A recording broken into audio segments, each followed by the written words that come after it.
Hello students, let's see the question. So the question is having assertion and reason.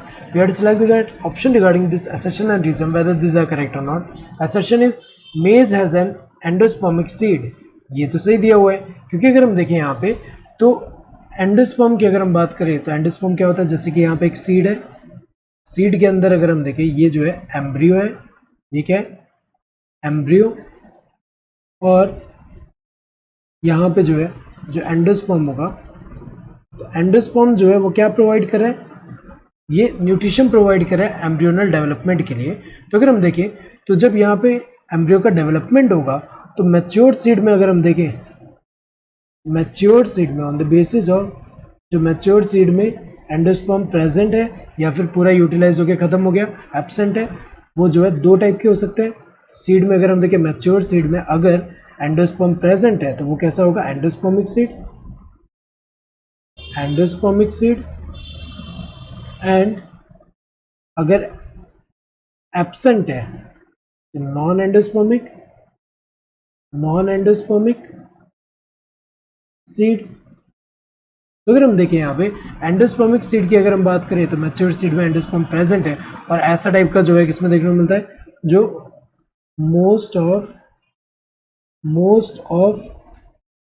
Monocots and some dicot में भी, जैसे कि अगर हम देखें कैस्टर हुआ। और नॉन एंडोस्पर्मिक सीड की अगर हम बात करें ये किसमें होता है, most of dicots and some monocots, जैसे ऑर्किड हुआ, सम मोनोकॉट्स।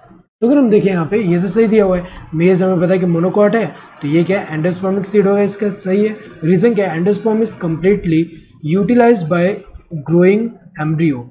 ये जो है यहाँ पे ये जो है गलत दिया हुआ है, क्योंकि अगर हम देखें तो ये तो सही है कि ये एंडोस्पर्मिक सीड है, लेकिन अगर कम्प्लीटली यूटिलाइज हो जाएगा तो उसमें तो एब्सेंट होगा, तो उसको हम नॉन एंडोस्पर्मस बोलते हैं यहाँ पे। तो ये तो गलत है, क्योंकि ये जो है ये तो सही है, लेकिन एंडोस्पर्म जो है वो completely utilise by growing embryo जो है वो तो नहीं है, तो ये तो गलत है यहाँ पे। So if both assertion and reason are true and the reason is correct expression of assertion, तो ये तो गलत ही है क्योंकि रीजन तो फॉल्स है। If both assertion and reason are true but reason is not the correct expression of assertion, ये भी गलत है क्योंकि रीजन तो फॉल्स है। If assertion is true statement but reason is false, ये जो है सही दिया हुआ है, असर्शन ट्रू है रीजन फॉल्स है। If assertion is false statement but reason is true, ये गलत दिया हुआ है क्योंकि असर्शन जो है वो फॉल्स नहीं है, ट्रू है। So correct answer to this third one. Hope you understood the question. Thank you, all the best.